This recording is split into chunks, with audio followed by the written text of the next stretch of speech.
Assalamualaikum warahmatullahi wabarakatuh. Alhamdulillahi rabbil alamin. Wassalamu ala rasulillahi ajma'in. Amma ba'd. Pada kesempatan video kali ini saya akan membacakan dari sebuah aplikasi. Oke, saya mulai membacanya.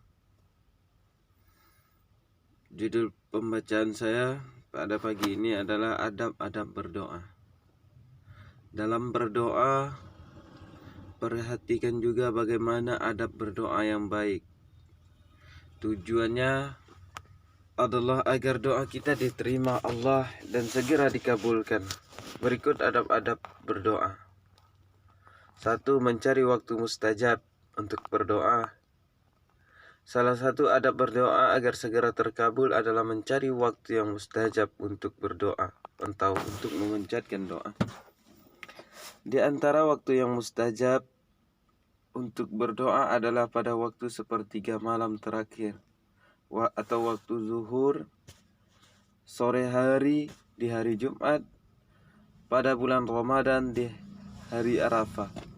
Nabi Muhammad SAW bersabda, yang artinya Allah turun ke langit dunia setiap malam saat tersisa 1/3 malam terakhir. Kemudian Allah berfirman, yang artinya barang siapa berdoa kepadaku maka akan aku kabulkan. Barang siapa yang berdoa kepadaku maka aku akan mengabulkannya. Barang siapa yang meminta kepadaku akan kuberi. Dan barang siapa yang memohon ampunan kepadaku pasti aku ampuni. Hadis riwayat Muslim. Yang pertama, mencari waktu yang mustajab. Dan yang kedua, memanfaatkan keadaan yang mustajab untuk berdoa. Guys, bukan hanya sekedar waktu. Ada juga keadaan kita, ada juga keadaan yang mustajab untuk memanjatkan doa. Di antara adab berdoa agar segera terkabul adalah ketika sedang terjadi peperangan, sujud ketika turun hujan, waktu antara azan dan iqamah, dan menjelang berbuka ketika berpuasa. Guys, berarti waktu yang mustajab itu bukan sekedar di sepertiga malam, ada juga di waktu kita waktu berperangan. Mungkin waktu itu adalah waktu zaman-zaman Nabi dulu ya guys. Kalau sekarang mungkin tidak ada lagi, karena kita alhamdulillah sudah aman, damai, dan tentram. Amin. Ketika waktu turun hujan ternyata kita bagus untuk memanjatkan doa. Atau waktu azan, atau waktu di antara azan dan iqamah, menjelang waktu berbuka puasa. Abu Hurairah radhiyallahu an berkata, sesungguhnya pintu-pintu langit terbuka saat peperangan sedang bercamuk, saat turun hujan, dan saat iqamah pada salat wajib. Maka manfaatkanlah ketika itu untuk berdoa. Syarhus Sunnah Al-Bakhawi. Nabi Muhammad SAW bersabda, yang artinya doa di antara waktu azan dan iqamah tidak tertolak. Hadis riwayat Abu Daud, An-Nasa'i, dan At-Tirmizi. Nabi Muhammad SAW juga bersabda, keadaan terdekat seorang hamba dengan Tuhannya adalah saat sujud di dalam sholat, maka perbanyaklah untuk berdoa. Hadis riwayat Muslim. Guys, yang ketiga, adab berdoa yang ketiga adalah menghadap kiblat dan mengangkat tangan.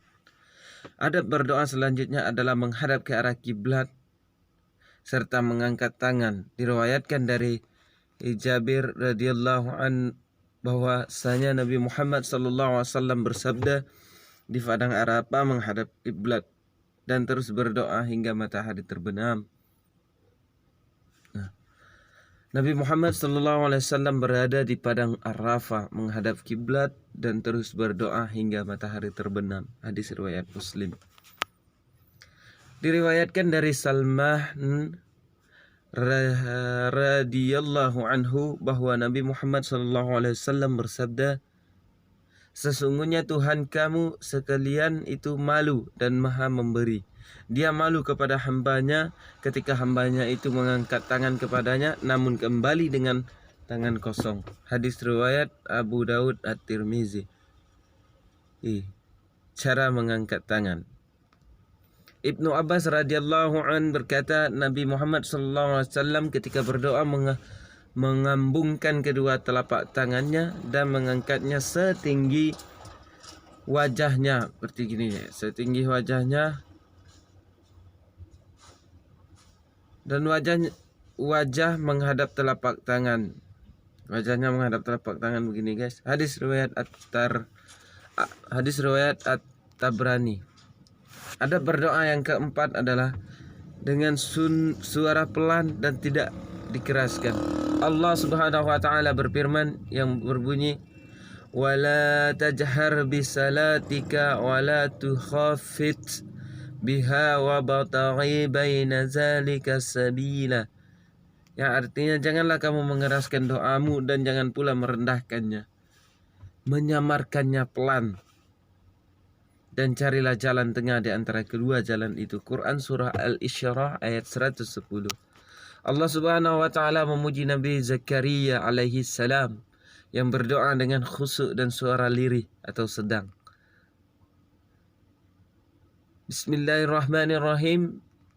Zikru rahmatika rabbaka abdahu Zakaria iznada rabbahu nidaan haniyah hafiyah.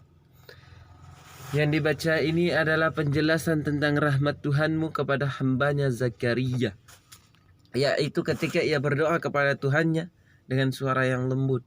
Quran surah Maryam ayat 2-3.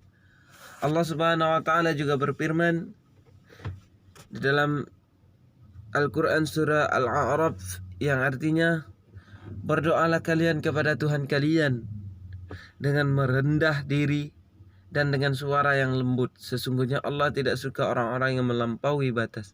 Quran surah Al-A'raf ayat 55. Dari Abu Musa radhiyallahu anhu, suatu saat para sahabat pernah zikir dengan berteriak-teriak. Kemudian Nabi Muhammad SAW mengingatnya dengan sabdanya yang artinya, wahai para manusia, kasihanilah diri kalian. Sesungguhnya kalian tidaklah menyeru kepada zat yang tuli dan tidak ada. Sesungguhnya Allah beserta kalian. Dia adalah zat yang maha mendengar lagi maha dekat. Hadis riwayat Bukhari.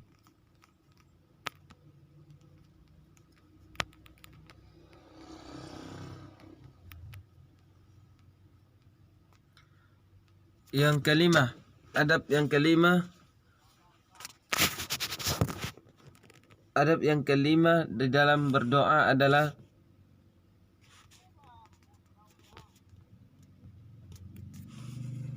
merendahkan hati atau khusyuk dan penuh harap. Allah Subhanahu wa taala berfirman di dalam Al-Quran surah Al-Anbiya ayat 90 yang artinya, sesungguhnya mereka adalah orang-orang yang bersegera dalam kebaikan dan mereka berdoa kepada kami dengan penuh harap dan cemas, dan mereka adalah orang-orang yang khusyuk pada kami. Quran surah Al-Anbiya ayat 90. Dan adab yang keenam ketika berdoa atau ingin berdoa adalah memantapkan hati dan yakin akan terkabulnya doa. Nabi Muhammad SAW bersabda yang artinya, janganlah di antara kalian ketika berdoa berkata, ya Allah ampunilah aku jika engkau menghendaki. Ya Allah balas kasihanilah aku jika engkau menghendaki. Hendaknya ia menetapkan permohonannya sebab tidak ada yang memaksa Allah. Hadis riwayat Bukhari dan Muslim. Dari Abu Hurairah radhiyallahu anhu, Nabi Muhammad sallallahu alaihi wasallam bersabda, Nabi Muhammad sallallahu alaihi wasallam, apabila kalian berdoa hendaknya memantapkan permohonannya sebab Allah tidak keberatan dan kesulitan mewujudkan sesuatu. Hadis riwayat Ibnu Hibban. Yang ketujuh adalah mengulang-ulang doa dan merengek-rengek dalam berdoa. Adab berdoa yang ketujuh adalah merengek-rengek dalam berdoa. Ibnu Mas'ud berkata, Rasulullah SAW apabila berdoa beliau mengulang-ulang sampai 3 kali. Dan apabila beliau memohon kepada Allah, beliau mengulang-ulangnya hingga 3 kali. Hadis riwayat Muslim. Kemudian juga merengek-rengek dalam berdoa. Misalnya, ya Allah, hamba-Mu ini. Ya Allah, ampunilah hamba-Mu ini. Ampunilah dosa-dosa hamba-Mu. Ampunilah ya Allah hamba-Mu yang penuh dosa ini. Sampai 3 kali diulang-ulang, merengek-rengek. Hal ini menunjukkan bersungguh-sungguhnya dalam berdoa. Yang ke-8 adalah adab berdoa adalah tidak tergesa-gesa secara segera dikabulkannya doa. Tidak tergesa-gesa segera dikabulnya doa. Rasulullah sallallahu alaihi wasallam bersabda, yang artinya akan dikabulkan doa di antara kalian selama tidak tergesa-gesa berkata, saya telah berdoa namun belum dikabulkan. Hadis riwayat Bukhari dan Muslim. Yang ke-9, memulai doa dengan memuji Allah dan bersalawat atas Nabi Muhammad sallallahu alaihi wasallam. Sebelum berdoa atau kita mengangkat doa, ucapkan pertama kalinya kita memuji Allah Subhanahu wa taala dan kita bersalawat dulu kepada Nabi Muhammad sallallahu alaihi wasallam, lalu kita panjatkan doa. Bagian dari adab yang paling penting ketika berdoa adalah diawali dengan memuji kepada Allah Subhanahu wa taala dan bersalawat kepada Nabi Muhammad sallallahu alaihi wasallam.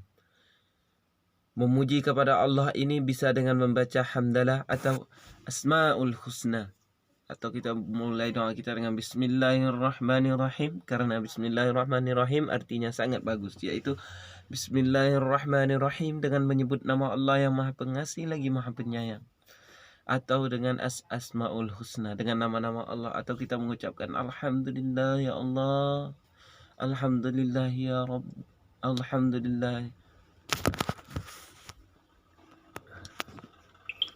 atau dengan asmaul husna. Nabi Muhammad SAW pernah mendengar orang berdoa yang tidak memuji kepada Allah dan tidak berselawat kepada beliau. Kemudian Nabi Muhammad SAW bersabda, orang itu terburu-buru. Kemudian beliau bersabda, yang artinya apabila di antara kalian berdoa, hendaknya mengawalinya dengan memuji dan mengagungkan Allah.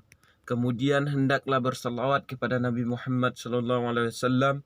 Kemudian berdoalah kalian sesuai kehendak. Hadis riwayat Ahmad, Abu Dawud. Selain itu perbanyak pula memohon ampunan dan taubat kepada Allah Subhanahu wa taala. Sebab salah satu penghalang doa adalah dosa. Maka perbanyaklah memohon ampunan, taubat kepada Allah Subhanahu wa taala. Yang terakhir guys, adab ketika berdoa adalah hindari mendoakan keburukan. Dari Jabir radhiyallahu anhu, Nabi Muhammad sallallahu alaihi wasallam bersabda yang artinya, janganlah di antara kalian mendoakan keburukan untuk diri kalian. Janganlah mendoakan keburukan anak-anak kalian, jangan mendoakan keburukan untuk pembantu kalian, dan jangan mendoakan keburukan harta kalian. Bisa jadi ketika hamba berdoa kepada Allah bertepatan dengan waktu yang mustajab, maka Allah akan kabulkanlah bagi mereka. Hadis riwayat Abu Daud.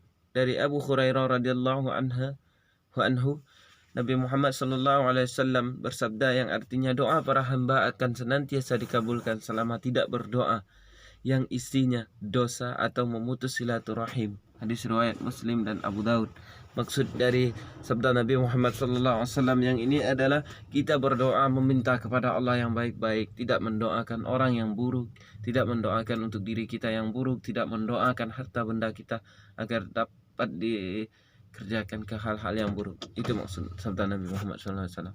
Oke guys, untuk para pendengar semuanya, mungkin pagi inilah yang dapat saya bacakan. Ingat, inilah yang dapat saya bacakan. Jadi saya mohon maaf bila ada ucapan atau yang saya baca ini kurang pas atau tidak tepat dalam pembacaannya, maka saya mohon maaf yang sebesar-besarnya.